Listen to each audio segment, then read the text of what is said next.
Kevin understood why everyone wrote their letter to him and explained that he had just finished reading the most recent group chats before he joined them in the backyard. He confirmed that he had indeed spent the previous weeks reading through the entire group chat. He felt very upset when Charlie was no longer his best friend, and he wanted to check back in the group chat to the early days of their friendship. He wanted to uncover any insights into how they became best friends, as he could not remember all the details. It was after looking back through the first entries that he discovered everyone's evening discussions, which he never realized had always been included in the group chat. At first, he assumed he had simply forgotten the discussions took place, but then he realized that they must have occurred after he had fallen asleep. He admitted he was upset to learn that they existed without his knowledge, but as he continued to read through them, he began to understand that the discussions were everyone's way of practicing communication, and that reading them had helped him understand how to communicate better. Kevin admitted that he did not find the information he had initially set out looking for. He said that based on the earliest group chats, it took him much longer to communicate well with Charlie than he had remembered. He mentioned how Charlie was so patient with him when they first started to communicate, and he now felt embarrassed and angry with himself, knowing that when it was time for him to be patient with Charlie, he gave up so quickly. Kevin pointed out that through the many evening discussions, everyone was very patient with regards to his own understanding of various topics, which he later understood. There was so much that they wanted him to learn and understand, but they never lost patience or gave up on him when they failed to properly communicate. Kevin explained that there were many group chats which he still did not understand, and whenever he became confused, he wrote down the dates and words corresponding to those topics in his notebook. Kevin admitted that as he read through the group chat, he began to miss his best friend. He also explained that the more he read, the more he realized that they were also his best friends, and he missed them too. He always felt that they were his best friends, but after reading through the group chat, as well as seeing how much progress Charlie had made in the weeks they were apart, he was certain that everyone, including Charlie, were always and will always be his best friends. Kevin explained that from the group chats he could understand, he was able to realize just how much patience and dedication it takes to be a guardian. He emphasized how good of a guardian Charlie had been for him in the early days, and how it was time for him to be a great guardian for Charlie. He admitted that he didn't care if he became an adult, because his new inspiration for the future was to learn to be as great of a guardian as his best friends had been for him. He promised that from that day on, he was always going to remember to remain patient, no matter who he was communicating with, because it was both patience and communication that were the most important ways to build and sustain the best friendships. In the weeks that followed, everyone returned to the routines they had established before Kevin began his reading of the group chat. Everyone joined together at their desks in the morning to discuss their inspirations for activities and meals, and joined in the backyard to stretch and then jog. If Charlie did not relieve his contents into the container before they left, Kevin brought the container along just in case Charlie was inspired to use the park as a toilet. Eventually, Charlie would routinely use the container in the washroom when Kevin used the toilet, and Kevin would cheer and treat him for doing so. Kevin continued to play and practice with Charlie, and everyone would cheer when they saw the best friends communicating well. Kevin would check on everyone's projects in order to share inspiration and encouragement, but he wanted to keep Charlie his main focus until he was completely satisfied with their progress. The only addition to their daily routine was initiated by Kevin, who requested that after their evening fire and before they returned to their suites for the night, everyone was to hug everyone else, including Charlie. One day, on their way to the library, everyone was approached by a neighbor as they passed by their house. They asked Kevin if he was interested in mowing their grass while they were out of town. They told Kevin which days they would be away, how many times Kevin would likely have to mow, and that they would pay Kevin for mowing. Kevin informed them that everyone would discuss it together and let them know in the future. Everyone said goodbye, and they continued to the library. Kevin asked everyone what the neighbor meant by paying. Rita and Ava informed Kevin that the neighbor would give Kevin something in exchange for his time and energy. Kevin wondered what the neighbor could possibly give him, since they did not say. Rita said that it could be anything, but since the neighbor said pay, it was most likely currency. At the library, Kevin searched for materials pertaining to currency and trade.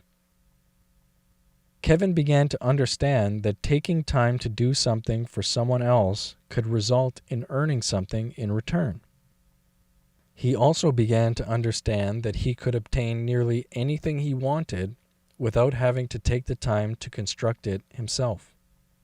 He was inspired to start calculating how long it would take him to mow a yard, how much he would get in return for the time spent, and how many yards he would have to mow in order to obtain certain products. He then calculated how much time it would take to construct certain products himself, and determined whether it took more time to construct or to mow in order to obtain the same product. He then began to understand that after a product was constructed, the more someone had previously used the product, the less work was needed to obtain it. In some cases, the used product may require only half the mowing time to obtain.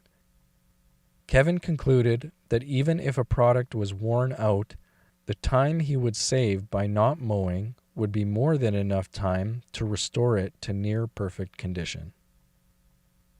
In the weeks that followed, Kevin mowed his neighbor's grass when it was required and also went door to door throughout his neighborhood, offering his services. The majority of households he approached declined, but a minority were interested, and the majority of those were seniors. Kevin explained that he accepted currency or used items which he was interested in. When they inquired further about the amount of currency or used items required for his services, Kevin mentioned the value per mowing session that he had negotiated with his first neighbor, and adjusted the value based on the size of the yard. Of the minority originally interested in Kevin's services, a majority of them agreed to his offer and set up appointments to have their grass mowed. Of Kevin's original agreements with his neighbors, only a minority had declined a second appointment. Keeping track of all his clients' houses on a large map in his great room, Kevin outlined the next neighborhood for which he would offer his services. Similar to his initial neighborhood, a minority of the households were interested in Kevin's services and fees, and a majority of his clients were seniors. Kevin continued to schedule future appointments with his current clients and explored the rest of the neighborhoods in town to offer his mowing services. Eventually, Kevin had visited every grassed property in town and established a substantial list of repeat clients.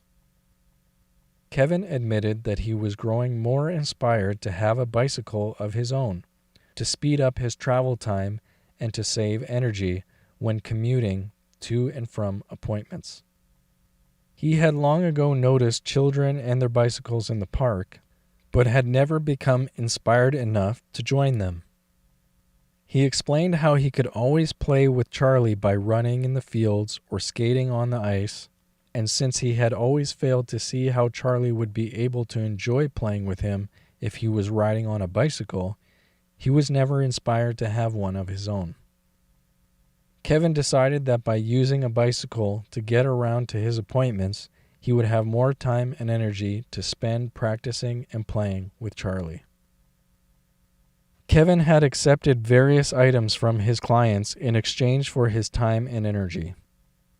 The first used item Kevin always suggested for payment were plants, as he had admired many of the plants in the homes of his clients, especially those which he had never seen before.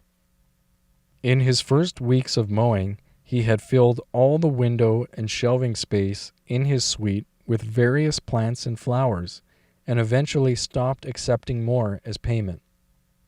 Once he became inspired to obtain a bicycle, he began requesting bicycle parts from his clients as payment.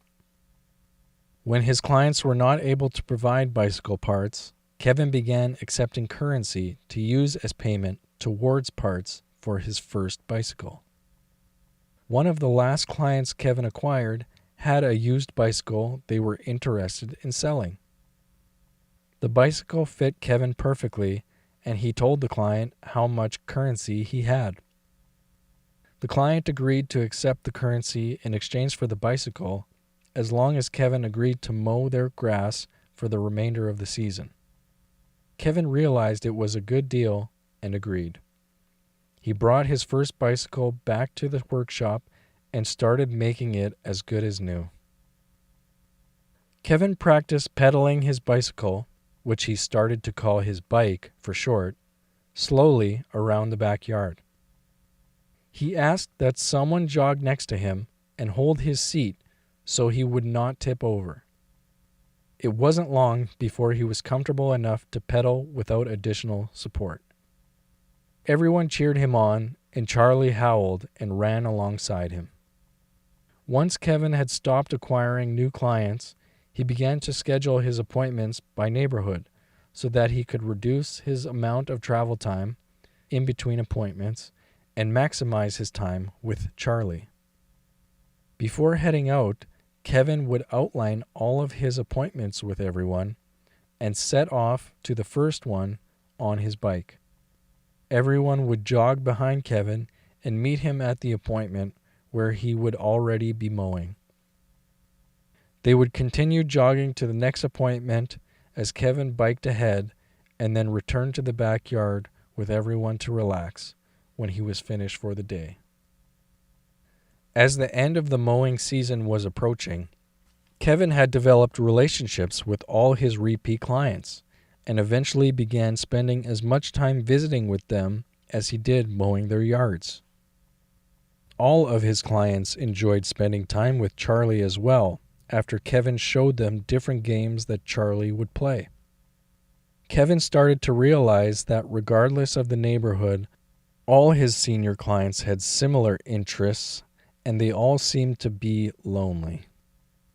Kevin decided that before the season ended and the weather turned cold, he was going to host a client appreciation party in the backyard where he could introduce certain clients to one another.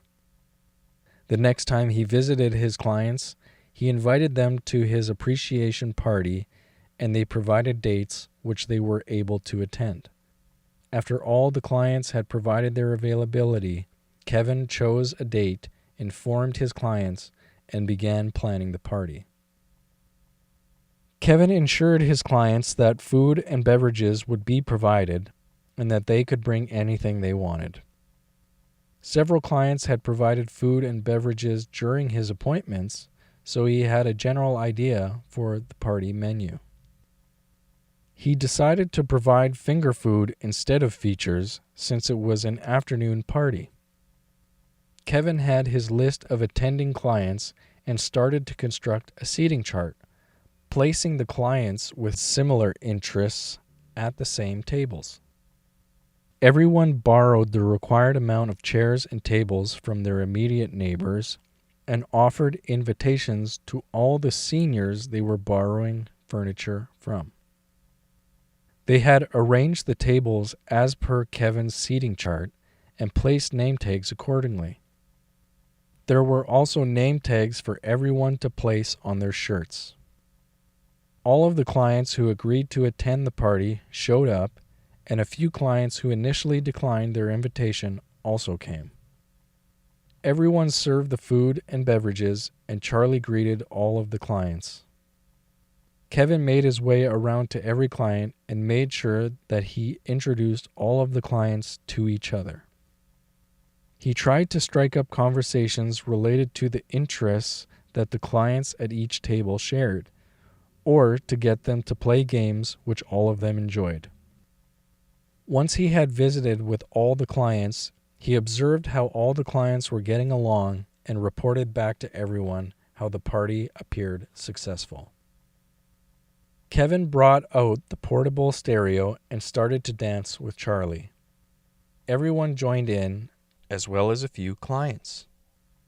As the party ended, Kevin thanked everyone for attending his client appreciation party and hoped that everyone made at least one new friend who may one day become a best friend. He closed the party by thanking everyone again for accepting his mowing services for the summer season and offered snow clearing services for the winter season ahead. Everyone said goodbye to the clients as they left, and Kevin was relieved that he hosted another successful party without a single accident. Kevin had plenty of biking practice in the last weeks of the mowing season and grew to really enjoy riding around town. He said that his favorite part of biking was how much faster he could move versus running or skating. He had started taking alternate routes and back roads to reach his appointments in the other neighborhoods, to explore the many areas of the town, wave to people he recognized, and see new people he had never met before. There was always more people whom he did not recognize, and he would usually wave anyway. When he was finished his appointments, he would join everyone in the backyard to practice and play with Charlie. If the park was deserted, he would ride his bike around and get Charlie to chase him. Everyone watched from the backyard and whistled if they saw anyone. As the winter season approached, everyone grew concerned about Kevin continuing to ride his bike, since puddles were starting to form into ice. Kevin was also very concerned, since he had not considered having to refrain from riding his bike for the entire winter season. He immediately became inspired to modify his bike so that he could continue to ride safely. He began to research methods for winterizing his bike, noting the pricing and design for each option, and considering how much time would be required to produce the similar options in the workshop. Kevin realized that he could not rely on snow as much as grass for providing a steady income, in order to compare production time on parts versus the time it would take to earn currency shoveling. It was possible that weeks could go by without any snow accumulating on his clients' properties. Kevin explained he had enough currency left over from his mowing season to purchase some of the winterizing parts for his bike, but decided to first attempt to construct the parts in the workshop and then purchase those most difficult to produce. Before the first snowfall, Kevin had visited all his previous clients, and they were all still interested in his shoveling services. Kevin grew concerned about the amount of yards he would have to shovel, since he could not necessarily schedule the shoveling of his clients' yards for different days as he had previously done for their grass. He mapped out a route to all his clients' houses in order to minimize the overall travel distance. By the time the first snowfall came, Kevin had produced the first winterized modifications to his bike and agreed to wear his hockey equipment whenever he drove. Kevin immediately noticed that biking through the snow took more energy than before. He also knew that unlike mowing, shoveling snow required pushing and throwing snow into piles, which required more energy as well. Everyone met Kevin at each house along his route, and Kevin confessed after a few houses that biking through and shoveling snow was much harder work than biking and mowing, and that he did not think he would be able to finish all his clients' yards in one day. As Kevin finished the first half of his scheduled yards, he admitted that he had to stop for the day and rest as he did not have the energy to finish. Everyone joined together in the winter shelter, and Kevin cried as he felt he let down his remaining clients. He felt horrible for making all the promises he was unable to keep, and now he feared his clients would all lose trust in him. Everyone assured Kevin that it was not his fault there was so much snow. They said that all of the clients he had not yet shoveled for would all understand that he had a lot of snow to shovel first, and that he would get to their houses when he could.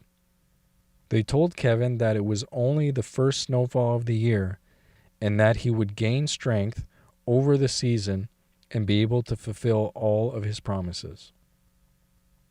Kevin started to feel better about his frustrations from the first snowfall, but was still worried about the clients whose yards he did not complete. They suggested that Kevin could shovel the remainder of his clients' yards the following day, explain to them why he was late to shovel, and promised to shovel their houses first next snowfall. Kevin admitted that it was a good idea, but he still felt bad for not shoveling the snow on the day he promised, especially since he still had time to do so. They then suggested that Kevin could hire someone else, this time to fulfill the promises he made. Kevin wondered who he could possibly hire to finish his shoveling for the day, and everyone laughed and put up their hands. Kevin cheered and hugged everyone for offering their services. Kevin promised he would give them all of the payments he received from the remaining clients, and everyone laughed. He was so relieved to be keeping his promises and was glad that his clients would continue to trust him. As the winter progressed, Kevin was able to purchase and produce more winterized improvements for his bike, which made it easier for him to pedal and maneuver through snow and ice. On the day of each snowfall, Kevin would start shoveling at a different house along his route so that each client could experience being the first one to receive Kevin's services. For the first few snowfalls, Kevin grew too tired to complete all of his clients' yards by himself. Eventually, he improved his strength and technique and was able to shovel all his clients' yards on his own in the same day. One major snowstorm near the middle of the season made it impossible for Kevin to finish clearing even a third of his clients' yards in one day. Once all of the yards were cleared after several days of shoveling, Kevin received bonus payments from nearly all of his clients in appreciation for his efforts. One of Kevin's favorite clients even invited him over for a pie dinner at their house to show their gratitude. Kevin said that the pie was one of the best he ever tasted and demanded the recipe from his client. His client told him that the pie was ordered from the pizza place, his favorite pie makers in town, and if Kevin wanted the recipe, he would probably have to start working there to find out. Aside from making modifications to his bike and shoveling snow for his clients, Kevin spent the rest of his winter practicing skating and puck handling in the backyard with Charlie. Kevin improved immensely in recent years from all his backyard practicing and would play regularly at the rink in the park whenever he saw others were there.